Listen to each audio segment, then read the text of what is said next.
I first met Daniel at a neighborhood barbecue. Alice dragged me along, insisting we needed to socialize more. Typical Alice, always trying to get me out of my shell.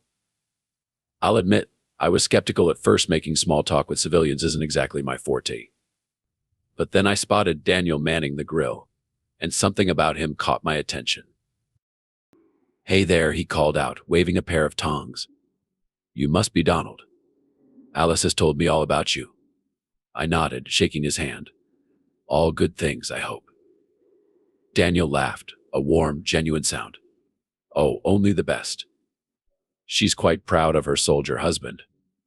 We got to talking, and I was surprised to find we had a lot in common. Daniel was ex-military himself, though he'd left the service years ago. He understood the life in a way most civilians couldn't. "You know," he said, handing me a beer, "we should do this more often. My backyard's always open if you want to throw some steaks on the grill." I found myself agreeing. And before long, our weekend barbecues became a regular thing. Alice was thrilled, of course. She'd always worried about me not having many friends outside of the military. "It's good for you," she'd say, kissing my cheek. "And I feel better knowing you have someone to talk to in your home." As the weeks passed, I found myself opening up to Daniel more and more. We'd sit in his backyard, nursing beers and swapping war stories. It was nice, comfortable. I hadn't realized how much I'd needed a friend like him. Then came the day I dreaded: another deployment. As I packed my gear, I couldn't help but feel a sense of relief knowing Daniel would be around to keep an eye on Alice. "Don't worry about a thing," he assured me, clapping me on the shoulder. "I'll make sure Alice is taken care of while you're gone." The morning of my departure was rough. Alice clung to me, her eyes brimming with tears. "Promise me you'll come back," she whispered. I held her tight, breathing in her familiar scent. "I promise. I'll always come back to you, Alice." As I shouldered my bag, I caught Daniel's eye. He nodded, a silent understanding passing between us. I knew he'd be there for Alice, and that thought gave me comfort as I headed off to another uncertain mission. And I was buried under layers of camo nets and radio chatter when my secretary handed me the satellite phone. "Donald, it's Alice.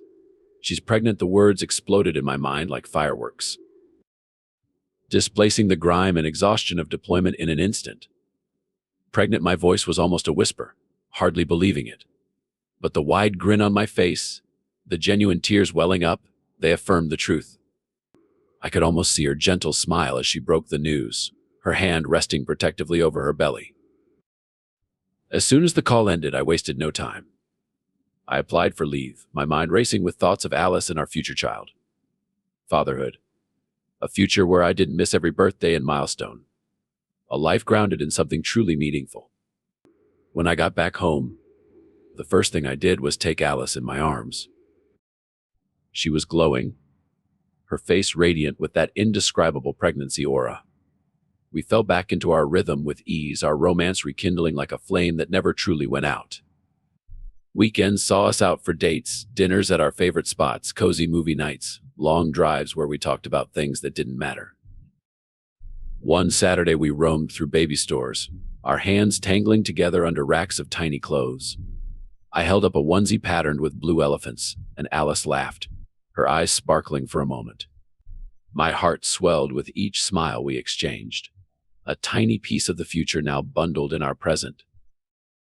"Let's pick a name," she said one evening as we painted the nursery. Light brush strokes covered the white wall with a soft pastel shade. "What do you think of Ethan for a boy?" "Ethan sounds like a warrior," I mused, dipping my brush back into the paint can. "And if it's a girl, how about Elena?" Her eyes softened. "Elena's beautiful."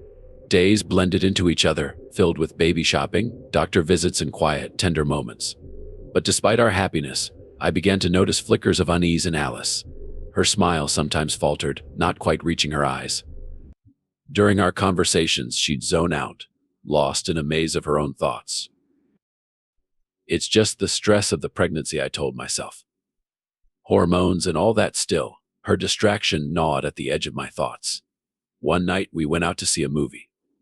I can't even remember what film it was. We sat in the darkened theater, the light from the screen flickering across our faces. Alice seemed distant, her hand cold in mine. She kept fidgeting, her eyes rarely settling on the screen. Halfway through the movie, I looked over at her. "Everything okay?" "Yes," she whispered, but her voice lacked conviction. Just tired, I squeezed her hand, trying to offer silent comfort. "We can leave if you want." She shook her head, forcing a smile. "No, let's stay." "It's fine." But it wasn't fine. That nagging feeling of doubt continued to prick at my thoughts. I tried to shake it off, focusing on the movie, but Alice's distraction was palpable. I leaned in closer, whispering reassurances into her ear, hoping to ease whatever was haunting her. Despite my efforts, the unease lingered. I couldn't shake the feeling that something was deeply amiss. But for now, I tried to focus on our future. On the baby.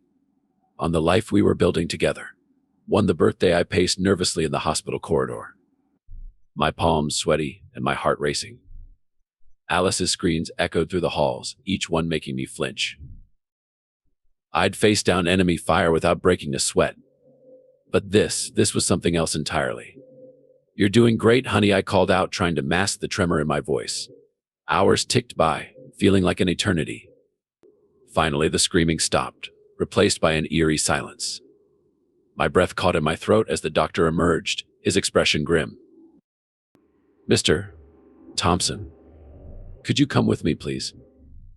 My legs felt like lead as I followed him, my mind racing with possibilities. Was Alice okay? Was the baby? We entered a small room, and there it was, my child. My flesh and blood. But something was wrong. Terribly, horribly wrong. The baby's skin was dark, much darker than it should have been. Much darker than mine or Alice's. My world shattered in that instant. The room spun, and I gripped the edge of the crib to steady myself. This can't be right. I choked out, my voice barely above a whisper. The doctor placed a hand on my shoulder, his voice tinged with sympathy. "Mr. Thompson, I understand this must be a shock, but I wasn't listening anymore." My mind was reeling, piecing together all the little moments of unease. The times Alice had seemed distant or guilty. It all made sense now. Rage boiled up inside me, threatening to consume everything in its path. Without a word, I turned on my heel and stormed out of the room, ignoring the doctor's calls behind me. I couldn't bear to look at Alice. Couldn't stand the thought of seeing her lying there, knowing what she'd done. The betrayal cut deep. A wound that I knew would never truly heal. My feet carried me out of the hospital, into the cool night air. I gulped it down, trying to clear my head, but all I could see was that baby, that living, breathing proof of my wife's infidelity. I stormed into our house, my mind a whirlwind of rage and disbelief. The silence that greeted me only fueled my anger. I immediately headed for Daniel's place, my fists clenched so tight my knuckles turned white. "Daniel," I shouted, pounding on his door. No answer. The bastard was probably still at the hospital, playing the doting father to my wife's child. My child. No, not my child.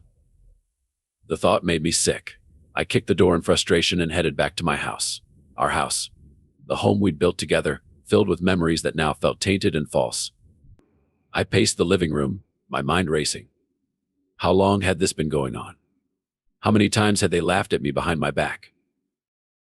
The deployment, the barbecues, the friendly chats, it all took on a sinister tone now. "Fuck," I yelled, sweeping everything off the mantelpiece. Photos of Alice and me clattered to the floor, the glass shattering. Good, let it all break. I needed a plan. I couldn't let them get away with this. My military training kicked in, and I started to think strategically. First things first, I needed to end this farce of a marriage. I pulled out my phone and dialed my lawyer. "Jack, it's Donald. I need divorce papers drawn up ASAP. Yeah, it's bad. I'll explain later. Just get it done." While waiting for Jack to call back, I gathered every photo, every memento of Alice and stuffed them into a box. I couldn't bear to look at her face right now. Hours passed in a blur of anger and planning. When Jack finally called back, I felt a cold sense of satisfaction. "The papers are ready?" "Good. I'll be there in 20. I drove to Jack's office, my hands gripping the steering wheel so hard I thought it might snap. After picking up the papers, I headed straight for the hospital. The maternity ward was quiet when I arrived. I found Alice's room easily enough. She was there, holding that child. Her eyes lit up when she saw me, but quickly dimmed as she took in my expression. Donald, I cut her off, tossing the divorce papers onto her bed. Save it, Alice. We're done. Her face crumpled. Please, Donald, let me explain. I made a mistake. But I love you. We can work this out. I laughed. A harsh, bitter sound. Work it out. You fucked our neighbor and had his kid. There's nothing to work out. Tears streamed down her face. I'm so sorry. I was lonely and Daniel was there. And please, Donald, don't throw away our marriage. I felt nothing but cold contempt. Our marriage? You threw that away the moment you spread your legs for Daniel. Sign the papers, Alice. It's over. I turned and walked out, ignoring her sobs and pleas. My next stop was clear. I had unfinished business with Daniel. I found him at his house, packing a bag. Smart man. He looked up when I entered, fear flashing across his face. Donald, my fist connected with his jaw before he could finish. He stumbled back. But I didn't give him time to recover. Years of combat training took over as I unleashed my fury on him. I don't know how long it lasted. By the time I stepped back, Daniel was a bloody mess on the floor. He groaned, trying to push himself up. Stay down, I growled. And stay the fuck away from Alice and that kid. You've taken enough from me. As I left Daniel's house, I felt empty. The rage that had been driving me was gone, replaced by a cold, hollow feeling. But I was resolute. This chapter of my life was over, and I'd be damned if I'd let Alice or Daniel have any more power over me. I stumbled into our house, my mind still reeling from the chaos at the hospital. The sight of our living room, once a sanctuary of peace and love, now felt like a mockery. Family photos adorned the walls, smiling faces frozen in time, oblivious to the betrayal that had torn our lives apart. Donald, please, Alice's voice cracked behind me. We need to talk. I ignored her, marching straight to our bedroom. Yanking open the closet door, I grabbed my duffel bag and started stuffing clothes into it haphazardly. Donald, I'm so sorry. Please let me explain, Alice pleaded, hovering in the doorway. I whirled around, fixing her with a cold stare. Explain what? Alice, how you fucked our neighbor and had his kid? How you lied to my face for months? She flinched at my words, tears streaming down her face. I made a terrible mistake. I was lonely. Save it. I cut her off, turning back to my packing. I don't want to hear your excuses. As I moved around the room, gathering my belongings, memories flooded my mind. Our first date, the day I proposed, our wedding day, all tainted now by her betrayal. Each item I packed felt like another nail in the coffin of our marriage. Alice continued her desperate attempts to apologize, her words blending into a cacophony of regret and desperation. But I remained unmoved, my heart hardening with each passing moment. I paused at our dresser, my eyes falling on a framed photo of us on our honeymoon. We looked so happy, so in love. How could she throw it all away? Anger surged through me, and I slammed the frame face down.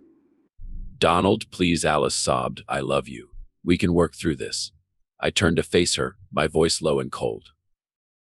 Love. You don't know the meaning of the word. If you loved me, you wouldn't have spread your legs for Daniel. She recoiled as if I'd slapped her, but I felt no remorse. The pain of her betrayal was too raw, too consuming. As I zipped up my bag, I took one last look around the room we'd shared for years. The bed where we'd made love countless times, the window seat where we'd watched sunsets together, all of it felt tainted now. I brushed past Alice, heading for the front door. She trailed behind me, still pleading, still apologizing. But her words fell on deaf ears. At the threshold, I paused, my hand on the doorknob. For a moment, I allowed myself to remember the good times we'd shared in this house. The laughter, the love, the dreams we'd built together. But then the image of that dark-skinned baby flashed in my mind, and any lingering softness evaporated. Goodbye, Alice, I said, my voice devoid of emotion. As I walked to my car, I could hear her sobbing behind me. Part of me wanted to turn back, to comfort her out of habit, but I squashed that impulse ruthlessly. She'd made her choice, and now she had to live with the consequences. Driving away from our home, no, her home, now I felt a strange mix of relief and despair. The weight of her betrayal still pressed down on me, but there was also a sense of freedom.